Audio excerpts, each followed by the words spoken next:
बिस्मिल्लाहिर्रहमानिर्रहीम, अस्सलाम वालेकुम। माय नेम इज़ सफ़र एहसान and this is your channel physics का सफ़र। आज हम एक most important long question discuss करने वाले हैं जो अक्सर फाइनल एग्जाम्स में आ जाता है, जिसका नाम है गॉसेस डाइवर्जेंस थ्योरम। तो देखते हैं ये गॉसेस डाइवर्जेंस थ्योरम क्या है। तो देखिए, पहले 10 से 15 मिनट के अंदर मैं जितनी चीज़ें आपको बताऊंगा वो एग्ज़ाम्स में आपने लिख के नहीं आनी, वो जस्ट इस टॉपिक की फील के लिए है, जस्ट इस टॉपिक के कॉन्सेप्ट को क्लियर करने के लिए है। उसके बाद जो चीज़ें मैं बताऊंगा, जो डेरिवेशन वगैरह बताऊंगा, वो आपने एग्ज़ाम में लिख के आनी है। अभी के लिए इस बोर्ड के ऊपर जितनी चीज़ें लिखी हुई हैं उसमें से सिर्फ ये डेफिनेशन और ये इक्वेशन आपने उठानी है। बाकी जितनी चीज़ें होंगी वो जो बाद में मैं लिखूंगा 10 से 15 मिनट के बाद, आपने वो कॉपी करनी है। लेकिन पहले इसकी फील तो ले लें कि ये गॉसेस डाइवर्जेंस थ्योरम है क्या।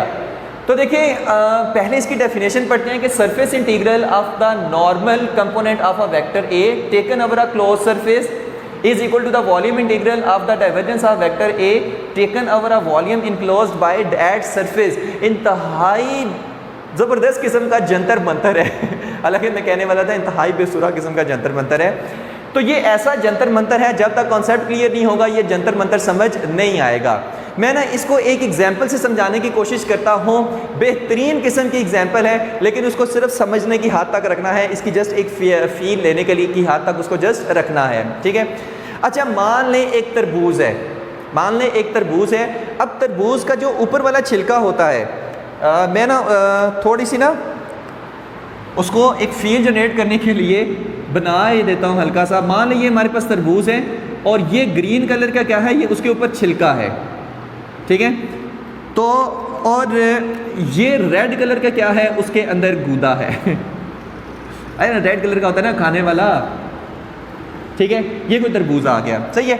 अच्छा, अब ये तरबूज पड़ा हुआ है, ये तरबूज पड़ा हुआ है मान लो किसी वेक्टर फील्ड के अंदर, सही है। हम इसमें जो इस टॉपिक में ना हम कोई भी क्लोज वॉल्यूम लेते हैं, जैसे फुटबॉल हो गया, जैसे बॉल हो गया, ये जस्ट समझाने की हद तक कि एक फील देने की हद तक है, ठीक है। तो यहाँ पर हमने क्या किया कि जाहिर सी बात है, अब इधर फ्लक्स बनेगा कि किसी सरफेस में से जब कोई वेक्टर फील्ड लाइंस पास करती हैं तो क्या बनता है, एक फ्लक्स बनता है, एक क्या बनता है, फ्लक्स बनता है। तो यहाँ पर देखें, यहाँ पर इसकी सरफेस पे जो फ्लक्स बनेगा, ये जो ग्रीन कलर की है, इसकी सरफेस पे जो फ्लक्स बनेगा उसको हम क्या कहते हैं कि surface integral of vector field over a closed surface. इसको हम क्या कहते हैं, surface integral of normal component of vector field taken over a closed surface. अभी इतनी सिर्फ बात हुई है डेफिनेशन की, ठीक है, taken over a close surface. तो इसको आप लिख भी लो कि surface integral of a vector field taken over a closed surface, ठीक है। यही हमारे पास क्या है, ये इसका फ्लक्स है। इस पे जो हमारे पास ये नेट फ्लक्स माने मतलब ए डॉट डी एस, ए डॉट डी एस, ए डॉट डी एस, ए डॉट डी एस, ए डॉट डी एस, ए डॉट डी एस, उसको लें, उसको इंटीग्रेट कर दें तो इस सरफेस के लिए हमारे पास फ्लक्स निकल आएगा एक ये। अब ये इक्वल किसके होगा, ये इक्वल किसके होगा, ये हमारे पास इक्वल होगा जो इसके अंदर इनक्लोज्ड वॉल्यूम है, जो इसके अंदर इनक्लोज्ड वॉल्यूम है, वहाँ पे जो डाइवर्जेंस ऑफ वेक्टर फील्ड है, उसके अंदर जो क्लोज वॉल्यूम है उसका जो डाइवर्जेंस ऑफ वेक्टर फील्ड है उसके इक्वल होगा, ठीक है। इसके अंदर जो क्लोज्ड वॉल्यूम है उसका जो डाइवर्जेंस ऑफ वेक्टर फील्ड है, डाइवर्जेंस ऑफ वेक्टर फील्ड है, इसके इक्वल होगा। ये हमें कहता है गॉसेस डाइवर्जेंस थ्योरम। बाद में इसके अंदर की फील देंगे आपको, अभी जस्ट जो है ना एक इंट्यूशन डेवलप करने के लिए जो है ना ये सारा मैंने काम किया है, सही है। अभी जस्ट यहाँ तक रखे, बाद में इस सारे का मतलब कंप्लीट समझाऊंगा, इसका मतलब कंप्लीट इंशाल्लाह आपको समझाऊंगा कि इसके इक्वल का कैसे होता है, वो यहाँ पर समझाएंगे। यहाँ तक ओके है। तो अब यहाँ पर देखो कि surface integral of normal component of vector A taken over a closed surface is equal to the, इसको हम वॉल्यूम इंटीग्रल भी कहते हैं, ठीक है, वॉल्यूम इंटीग्रल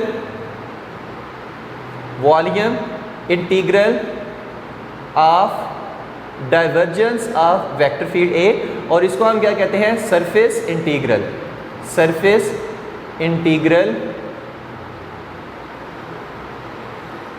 सरफेस इंटीग्रल, ठीक है, ओवर अ क्लोज्ड सरफेस, ये हमारे पास सरफेस इंटीग्रल है। तो surface integral of normal component of a vector A taken over a close surface is equal to the volume integral of divergence of vector A taken over a volume enclosed by that surface. ठीक है, कि इस surface ने जितना volume enclose किया हुआ है उस वॉल्यूम का जो डाइवर्जेंस ऑफ वेक्टर फील्ड होगा उसके इक्वल होगा ये सरफेस इंटीग्रल। ठीक है, अब हम इसके अंदर गहराई तक चलते हैं कि इसमें एक्चुअली हो क्या रहा है, तो वो चीज़ देखते हैं। देखो मान लो ये हमारे पास ना कोई क्लोज सरफेस है और क्लोज सरफेस इस तरह है कि 3 डायमेंशनल सरफेस है, मतलब ना जैसे ऐसे एक बंद सी सरफेस होती है। अब ये ना समझे कि ऐसे ये कोई स्लेट सी है, ये नहीं है भाई, ऐसे क्लोज सा हमने ना वॉल्यूम कंसीडर कर लिया, एक क्लोज सी सरफेस हमने कंसीडर कर लिया, 3 डायमेंशनल है जिसका एक्स भी है, वाई भी है और जी भी है हमारे पास, तो 3 डायमेंशनल है, याद रखना है। ठीक है, यहाँ पर बोर्ड पे बनाने में आपको 2 डायमेंशनल लग रही है, एक्चुअल में 2 डायमेंशनल नहीं है। ठीक है, अच्छा आपने क्या करना है, ठीक है, इसके ये जो हमारे पास क्लोज सरफेस के ऊपर जो अगर हम surface integral of a vector field over this closed surface is equal to the volume integral of divergence of vector field taken over a volume enclosed by that surface। Okay हो गया। अब यहाँ पर हमने क्या करना है, इसको ना छोटे स्मॉल जो वॉल्यूम एलिमेंट है ना उसमें आप डिवाइड कर दें, उसमें आप क्या कर दें, डिवाइड कर दें। मान लें एक ये आ गया और ये किसी वेक्टर फील्ड के अंदर पड़ा हुआ है, छोटे छोटे वॉल्यूम एलिमेंट में कैसे 1 2 यहाँ से ये, यहाँ से ये, यहाँ से ये, यहाँ से ये, यहाँ से ये, यहाँ से ये। ओके हो गया। तो इसको ना मैंने छोटे छोटे वॉल्यूम एलिमेंट में डिवाइड कर दिया, बहुत छोटे छोटे, इतने छोटे के अप्रोचेस जो 0 हैं, लेकिन यहाँ पर मैंने थोड़े थोड़े बड़े बनाए हैं सब कुछ चीज़ें समझाने के लिए। मान लें ये V1 है, ये V2 है, ये V3 है, अप टू Vn है ये। ठीक है, मतलब बहुत सारे इसमें वॉल्यूम एलिमेंट छोटे छोटे हमने कंसिडर किए हुए हैं। ठीक है, अच्छा अब आपने क्या करना है, इस टर्म को उठा लो, इस टर्म में क्या है वो चीज़ देखते हैं। ये टर्म हमें क्या कहती है, integral of del dot A divergence of vector field into d. ठीक है, इसको उठा लेना आपने। अब सबसे पहले आपको इस चीज़ का पता होना चाहिए कि हमारे पास डाइवर्जेंस ऑफ वेक्टर फील्ड होती क्या है। डाइवर्जेंस ऑफ वेक्टर फील्ड क्या है हमारे पास है, ठीक है, सिर्फ इसको आपने उठा ले और उसको समझने के लिए मान लें हम ना एक वॉल्यूम एलिमेंट यहाँ पर कंसीडर करते हैं। ठीक है, ये सारे जैसे लूडो के दाने नहीं होते, ये वो लूडो के दाने हैं, छोटे। यहाँ पर ऐसे स्क्वायर टाइप बने हैं। एक्चुअल में ये सारे क्या हैं, एक्चुअल में ये कुछ इस शेप के हैं, एक्चुअल में ये सारे इस शेप के हैं और इस शेप में मैंने ऐसे बहुत सारे वॉल्यूम एलिमेंट इसमें बना दिए हैं। ठीक है, एक्चुअल में ये शेप में है, एक्चुअल में ये इस शेप में है। तो यहाँ से मैंने एक मान लो ये वॉल्यूम एलिमेंट उठाया और मैंने उसको ऐसे बाहर बना दिया। ठीक है, जो कुछ चीज़ें समझाने के लिए। अब डाइवर्जेंस ऑफ वेक्टर फील्ड क्या होता है कि आपने मान लो यहाँ पर आपने फाइंड करना है डाइवर्जेंस ऑफ वेक्टर फील्ड किसी पॉइंट के ऊपर, याद रखें किसी पॉइंट पे होता है, इस पॉइंट पे बताओ भाई कितना है। ठीक है, तो ये हमने बाहर निकाला है, मान लो ये वो पॉइंट है, ठीक है, और जाहिर सी बात है किसी वेक्टर फील्ड के अंदर है हमारे पास ये। तो हमारे पास क्या होता है ये कि डाइवर्जेंस ऑफ वेक्टर फील्ड हमारे पास होता है कि हमारे पास इस पॉइंट के ऊपर डाइवर्जेंस ऑफ वेक्टर फील्ड क्या है, आपने इस पॉइंट के ऊपर एक स्मॉल वॉल्यूम एलिमेंट कंसीडर करना है such that this volume element approaches to 0,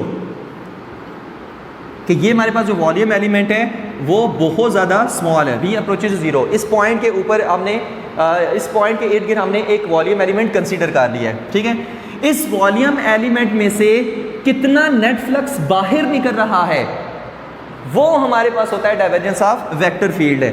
मतलब कि नेट फ्लक्स क्या, ए डॉट डी एस। अच्छा ये याद रखें, ये जो ए डॉट डी एस है ना, ये भी हमारे पास क्या है, ये फ्लक्स ही होता है। ए डॉट डी एस क्या है, ये हमारे पास फ्लक्स ही होता है। किस तरह का फ्लक्स होता है? जैसे हमारे पास अगर मैं कहूँ ना इलेक्ट्रिक फील्ड का सरफेस इंटीग्रल तो वो इलेक्ट्रिक फ्लक्स होगा, मैग्नेटिक फील्ड का सरफेस इंटीग्रल तो वो हमारे पास मैग्नेटिक फ्लक्स होगा। तो ये जो सरफेस इंटीग्रल होता है ये भी हमारे पास क्या है? फ्लक्स है। मैं कह रहा हूँ ना इस सरफेस या इस सरफेस में से जो भी हमारे पास फ्लक्स आउटवर्ड निकल रहा है उसी को हम क्या करें? Surface integral of vector field over a close surface S. तो ये भी हमारे पास क्या है? फ्लक्स ही है। तो कितना हमारे पास इस वॉल्यूम एलिमेंट की ये जो सरफेसिस है इसमें से कितना फ्लक्स निकल रहा है? Divided by d v. ठीक है कि इस स्मॉल वॉल्यूम एलिमेंट में से कितना आउटवर्ड फ्लक्स है, इसी को हम क्या कहते हैं? डाइवर्जेंस ऑफ वेक्टर फील्ड हम कहते हैं। ठीक है, तो डेल डॉट ए किसके इक्वल होता है? इसके इक्वल होता है। डेल डॉट ए किसके इक्वल होता है? Integral of A dot d S. ये सारी चीज़ें मैं से बता के आ चुका हूँ, डिवाइडेड बाय डी वी। तो limit d v approaches to 0। Okay हो गया। अच्छा, अब ये आ गया हमारे पास, इसके साथ किसको मल्टीप्लाई करना है? डी वी के लिए। और याद रखें मैं ये जो रिलेशन लिख रहा हूँ ना वो सिर्फ इस स्मॉल रीजन के लिए है, मैं इस पूरे के लिए नहीं लिख रहा, वरना इंटीग्रल का साइन साथ में लगाता। मैंने कोई इंटीग्रल का साइन बाहर की तरफ इसके साथ एक्स्ट्रा कोई नहीं लगाया। ये सिर्फ ये जो है ना वो सिर्फ इस एक रीजन के लिए है। ओके हो गया, इस स्मॉल वॉल्यूम एलिमेंट के लिए। अच्छा, अब यहाँ पर देखिए बड़े मज़े की चीज़ निकलने वाली है। डी वी से कट जाएगा, ये हमारे पास फिर बचेगा। ये हमारे पास क्या बचा? ये हमारे पास है कि इसके इस सरफेस में से कितना फ्लक्स हमें मिल रहा है। Surface integral of a vector field over this surface, उसमें से कितना फ्लक्स हमें निकल रहा है। यानी कहने का मकसद ये है कि आपने क्या करना है, यहाँ पे ना छोटे छोटे वॉल्यूम एलिमेंट कंसीडर करने हैं और उनकी सरफेसेस पे बनने वाला फ्लक्स कैलकुलेट करना है और बताना है कि हमारे पास ये जो सारे छोटे एलिमेंट्स हैं इनकी सरफेसेस पे बनने वाला जो टोटल फ्लक्स हमें मिलेगा वो कितना मिलेगा। मैं अब ये जो बाहर ग्रीन कलर की है मैं इसकी बात नहीं कर रहा, मैं सिर्फ ये जो हमारे पास है ना, ये जो हमारे पास इसकी ये सरफेस है, del dot A into d v, ये हमारे पास क्या होगा कि integral of A dot d s, कि इसकी सरफेस पे बनने वाला जो हमारे पास फ्लक्स है वो कितना है। यानी कि इस सारी इस सारी का हमारे पास मतलब क्या हुआ? Integral of A dot d S, सिर्फ एक रीजन के लिए। सही है। अच्छा, अब गौर से सुनना है, अगर हम इन सारों की बात करेंगे तो फिर हम साथ में ये इंटीग्रल भी एक्स्ट्रा इन्वॉल्व करेंगे, लेकिन वो आगे चल के देखते हैं। ठीक है, अभी सिर्फ एक रीजन के लिए। अच्छा, अब ये तो हमें पता चल गया कि del dot A into d v, ये हमारे पास का मतलब है कि इन सब की ये जो सरफेसेस हैं, इन सब की सरफेसेस के ऊपर हमने ये surface integral of a vector field ये कैलकुलेट करना है और फिर देखना है क्या वो इसके इक्वल आ रहा है या नहीं आ रहा। छोटे छोटे वॉल्यूम एलिमेंट हैं, छोटे छोटे लूडो के दाने हैं, और लूडो के दाने ऐसे मिला के ना एक ऐसे सरफेस ही बना रहे हैं। इस सरफेस के अंदर बहुत सारे छोटे छोटे लूडो के दाने हैं। उन सारे छोटे छोटे लूडो के दाने के ऊपर, उनकी सरफेसेस के ऊपर हमने फ्लक्स कैलकुलेट करना है और हमने प्रूव करना है कि उन सब के अगर फ्लक्स को प्लस करें तो ये जो हमारे पास सरफेस है ना, इस सरफेस के फ्लक्स के इक्वल आएगा, इस सरफेस में जो फ्लक्स वगैरह उसके इक्वल आएगा। ये हमने प्रूव करना है। बहरहाल जब प्रूव करेंगे सब समझ आ जाएगी। तो गौर से सुनो, हमारे पास है अगर ये कोई सरफेस है ना, इसमें से फील्ड लाइन एंटर हो रही हैं, मान लें कम मैग्नीट्यूड की फील्ड लाइंस एंटर हो रही हैं और ज़्यादा की मैग्नीट्यूड की फील्ड लाइंस निकल रही हैं। ठीक है, तो याद रखो कि यहाँ पर वेक्टर फील्ड क्या है, मान लो ए है। अच्छा, यहाँ पर जो वेक्टर एरिया बनेगा वो किस तरफ बनेगा? इस तरफ डी एस। ठीक है, तो यहाँ पर ए डॉट डी एस के हमारे पास आंसर क्या आएगा? खाली सिर्फ physically E dot d s is equal to A d s cos theta, और एंगल कितना बना है? 180 डिग्री। वेक्टर फील्ड इस तरफ और डी एस इस तरफ, तो थीटा 180 डिग्री कॉस 180 कितना होता है? -1। यानी यहाँ पर जो फ्लक्स आ रहा है वो नेगेटिव आ रहा है। तो अगर हमारे पास वेक्टर फील्ड इस डायरेक्शन में हो और वेक्टर एरिया इस डायरेक्शन में हो तो इस रीजन के ऊपर हमारे पास क्या आएगा, नेगेटिव फ्लक्स आएगा। ये सारा इसमें यूज होगा। अच्छा, इस रीजन के ऊपर यहाँ पर वेक्टर एरिया किस तरफ है, इस तरफ होता है, और वेक्टर फील्ड किस तरफ है, इस तरफ। ठीक है, इलेक्ट्रिक फ्लक्स, गॉसेस लॉ वगैरह वो सारे सेकंड ईयर में आप पढ़ के आ चुके हैं कि क्लोज सरफेस का हमेशा वेक्टर एरिया आउटवर्ड होता है। तो यहाँ पर थीटा इज इक्वल टू 0 बनेगा तो फ्लक्स यहाँ पर क्या बनेगा, पॉजिटिव बनेगा, पॉजिटिव फ्लक्स। ये चीज़ अभी तक याद रखनी है कि आउटवर्ड फ्लक्स पॉजिटिव लेना है, इनवर्ड फ्लक्स जो है वो नेगेटिव लेना है, बस इतना याद रखना है। Inward flux negative, outward flux positive लेना है।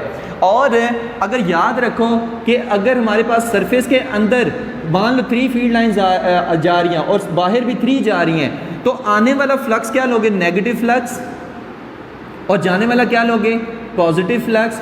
अच्छा, दोनों यहाँ पर एरिया ये भी सेम है, ये भी से हमारे पास एक जैसा है। यहाँ भी 3 फील्ड लाइंस एंटर हो रही हैं, यहाँ भी 3 फील्ड लाइंस एंटर हो रही हैं। जो यहाँ का फ्लक्स है वही यहाँ का फ्लक्स है, लेकिन यहाँ का नेगेटिव है, यहाँ का पॉजिटिव है। तो नेट फ्लक्स इस केस में कितना आएगा, इस केस में नेट फ्लक्स जो है वो हमारे पास 0 आएगा, क्योंकि जितना फ्लक्स एंटर हो रहा है उतना ही फ्लक्स लीव कर रहा है, तो हमारे पास नेट फ्लक्स यहाँ पर 0 आएगा।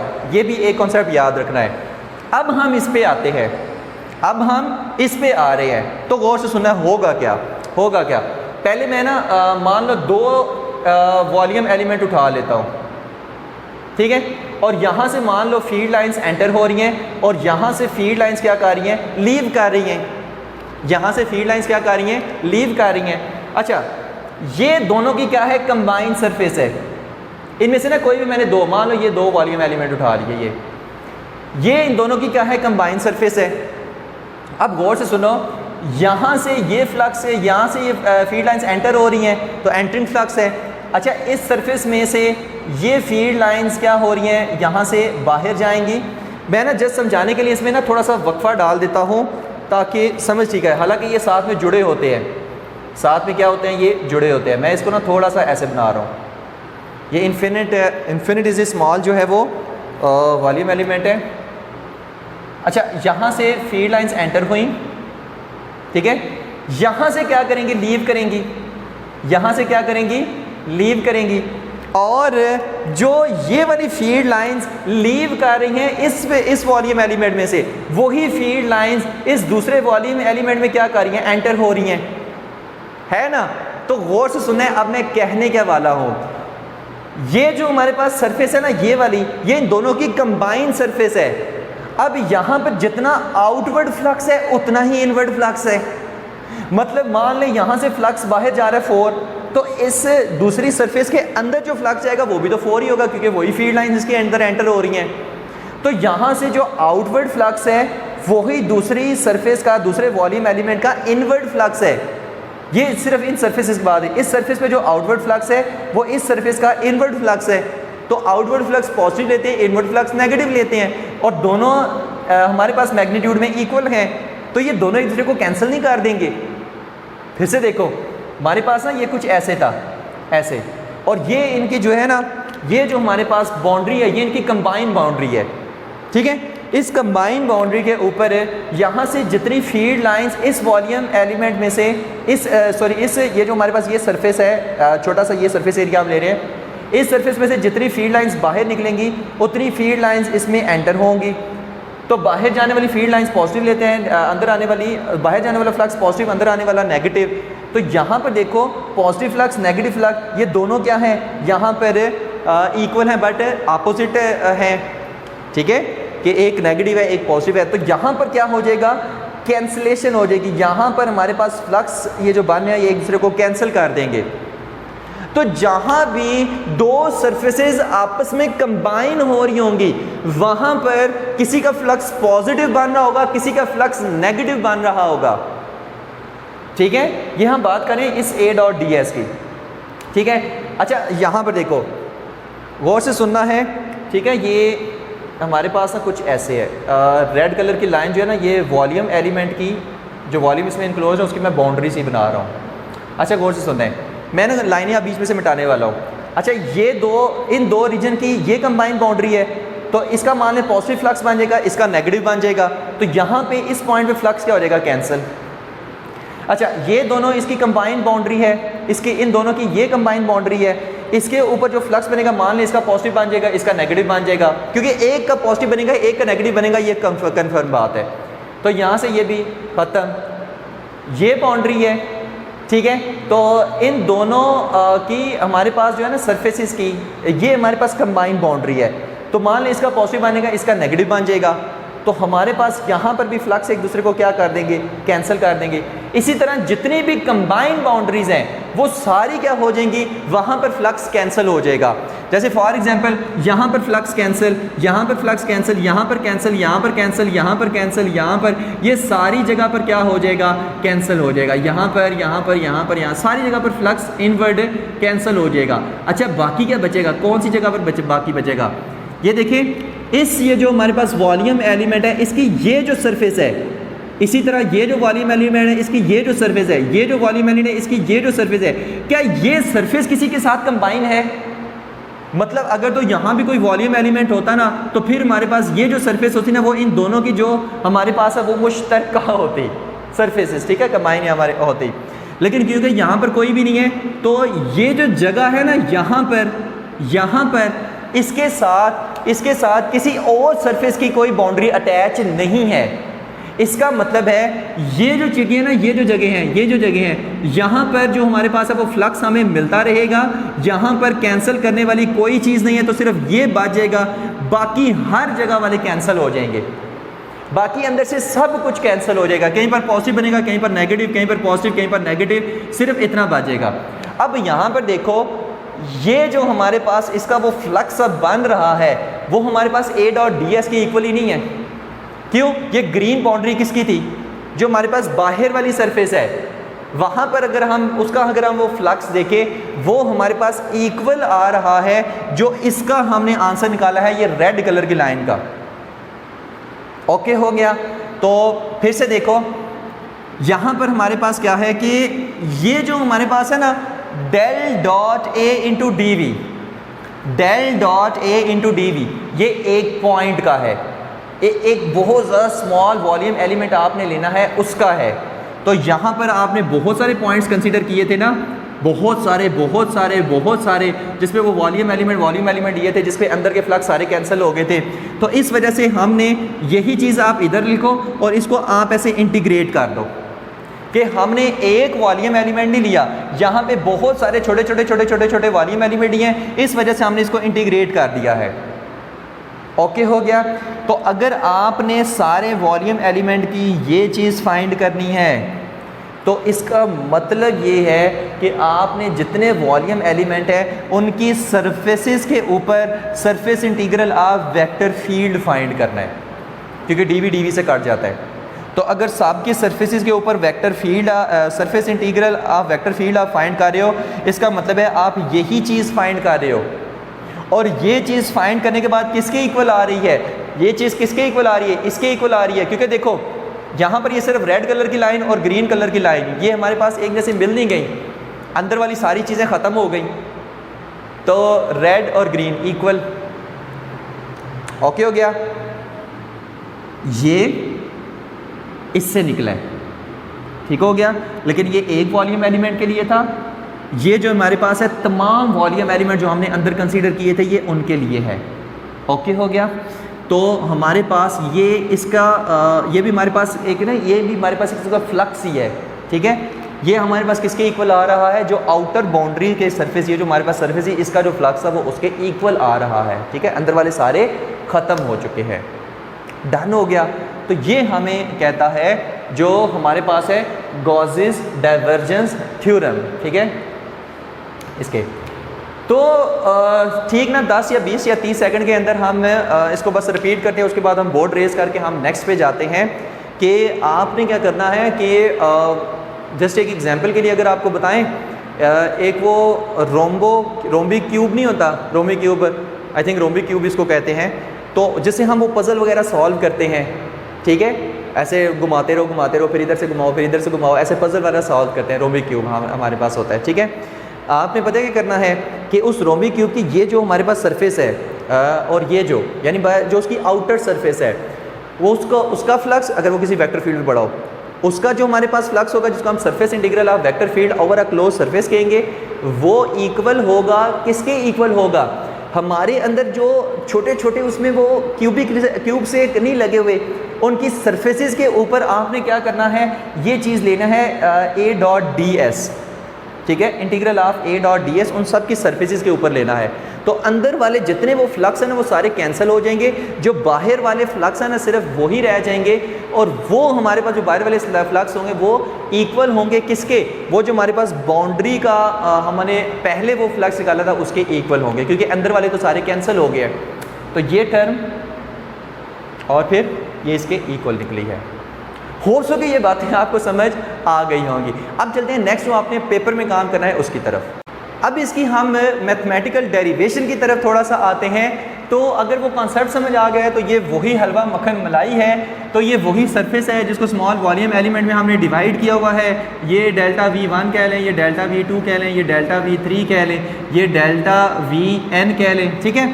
तो यहाँ से ना हमने क्या करना है, ये जो हमारे पास है इनकी सरफेसेस हैं जो मैंने ग्रीन कलर से इस तरह से मार्क की हुई हैं, इनके ऊपर हमने फ्लक्स की वैल्यू कैलकुलेट करनी है।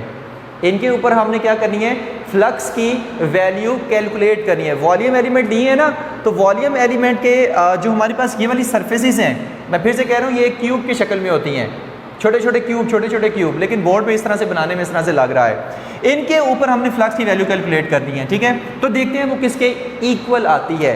तो डेल फाई आई, ठीक है, कोई भी आईथ एलिमेंट है, ये हमारे पास कोई भी आईथ एलिमेंट है जिसकी ये जो सरफेस के ऊपर फ्लक्स है वो कितना है, integral of A dot d S, और डेल्टा एस आई हमने इसीलिए लिखा हुआ है, ठीक है। इसकी सरफेस के ऊपर ये हमारे पास फ्लक्स की वैल्यू है, ठीक है। Surface integral of vector field A over this surface of small region. तो नेट फ्लक्स कितना होगा, ए डॉट डी ए, ये तो हमें पता ही है, ठीक है। ओवर क्लोज सरफेस के ऊपर जो नेट फ्लक्स है वो कितना होता है, ए डॉट डी ए होता है।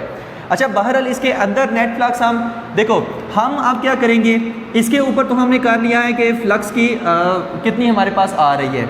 अब बताओ इस सरफेस के ऊपर फ्लक्स कितना बन रहा है, इस सरफेस के ऊपर बताओ फ्लक्स कितना बन रहा है, इस सरफेस के ऊपर बताओ कितना बन रहा है, इस सरफेस के ऊपर बताओ कितना, इस सरफेस के ऊपर कितना बन रहा है।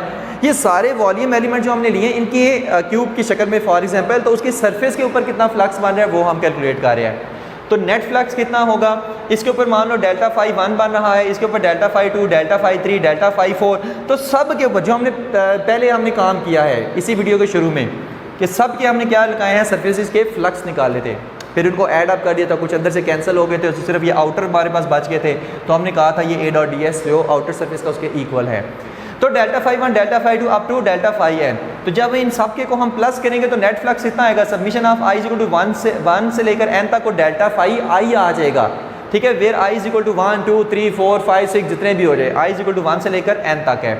अगर आपने 10 पैचेस बनाए हैं तो आई इज इक्वल टू 1 से 10 तक हो जाएगा, 20 बनाए हैं तो आई इज इक्वल टू 1 से 20 हो जाएगा। लेकिन एन नंबर ऑफ पैचेस है, इनफाइनाइट पैचेस हैं इस वॉल्यूम के अंदर, ठीक है, जो इस सरफेस ने इनक्लोज किया हुआ है, ठीक है। उस वॉल्यूम के हमने इनफाइनाइट पैचेस बनाए हैं, इनफाइनाइट छोटे छोटे वॉल्यूम एलिमेंट बनाए हैं, और हमने कहा है वो volume element approaches to zero हैं, इतने छोटे छोटे से है, ठीक है। तो पुट इक्वेशन 3 in 1, आपने पुट इक्वेशन यहाँ पर ना 1 है ना, तो आप यहाँ पर लिखोगे पुट इक्वेशन 1 in 3, कि आपने क्या करना है, इक्वेशन 1 को 3 के अंदर पुट करना है। ये डेल्टा फाई आई की वैल्यू कितनी है, ए डॉट डी एस, इसको यहाँ पर पुट कर दो, तो जब पुट करेंगे तो क्या आएगी, integral of A dot d S, integral of A dot d S I, ठीक है, क्योंकि आई था एलिमेंट के लिए थी। अब यहाँ पे multiply and divided by delta v i, इसी वैल्यू को इस सब की बाउंड्री के जो हमारे पास फ्लक्स हैं, सरफेसेस के फ्लक्स हैं, उनको ऐड करके तो हमारे पास ये आया है। अब इसको आपने क्या करना है, multiply and divided by delta we कर देना है। डेल्टा वी आई मतलब जो ऐसा वॉल्यूम है जो अप्रोचेस टू जीरो है, तो इसी को डिवाइडेड बाय डेल्टा वी से कर दिया, मल्टीप्लाई भी डेल्टा वी के साथ हमने कर दिया। अब यहाँ पर देखो ये जो हमारे पास वैल्यू है, ये हमारे पास क्या बनी है, ये तो हमारे पास डाइवर्जेंस ऑफ वेक्टर फील्ड नहीं है जो पहले भी डिस्कस हमने की थी। तो लिमिट अगर हम लगाएं delta v approaches to zero, integral of A dot d s over delta v i, तो ये हमारे पास किसके इक्वल होगा, डेल डॉट ए जो कि डाइवर्जेंस ऑफ वेक्टर फील्ड है, और लिमिटिंग केस में जब हम लिमिट अप्लाई करते हैं तो ये सबमिशन की जगह हम इंटीग्रल लिख सकते हैं और डेल्टा वी आई की जगह हम डी वी लिख देते हैं। मतलब जहाँ भी सबमिशन का साइन आ रहा है वहाँ पर इंटीग्रल लगा दो और जहाँ पर डेल्टा वी है वहाँ पर डी वी लगा दो। अब होगा पता है क्या, इसमें मैं ना यहीं पे क्या करता हूँ कि गौर से देखो, net flux is equal to किसके इक्वल आया, सबमिशन की जगह आपने क्या लगाना है, इंटीग्रल, ठीक है।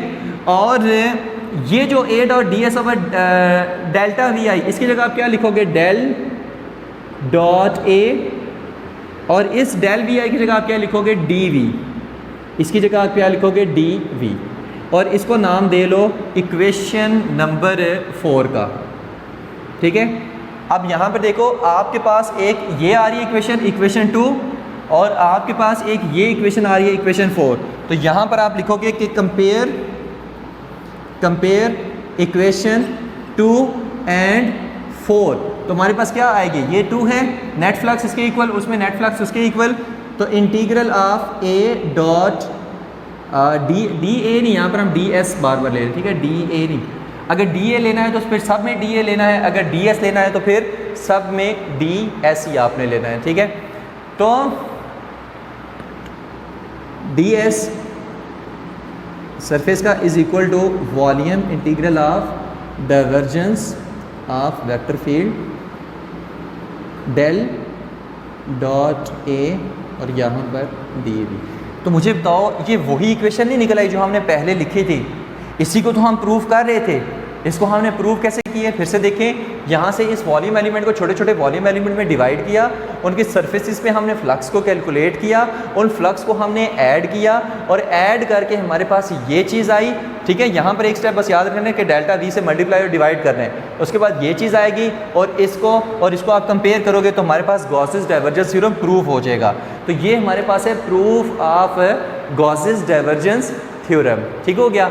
तो ये था हमारा आज का सारा लेक्चर गॉसेस डाइवर्जेंस थ्योरम के ऊपर। होप्स हो कि आपको समझ आ गया होगा। Thank you very much. अल्लाह हाफिज़।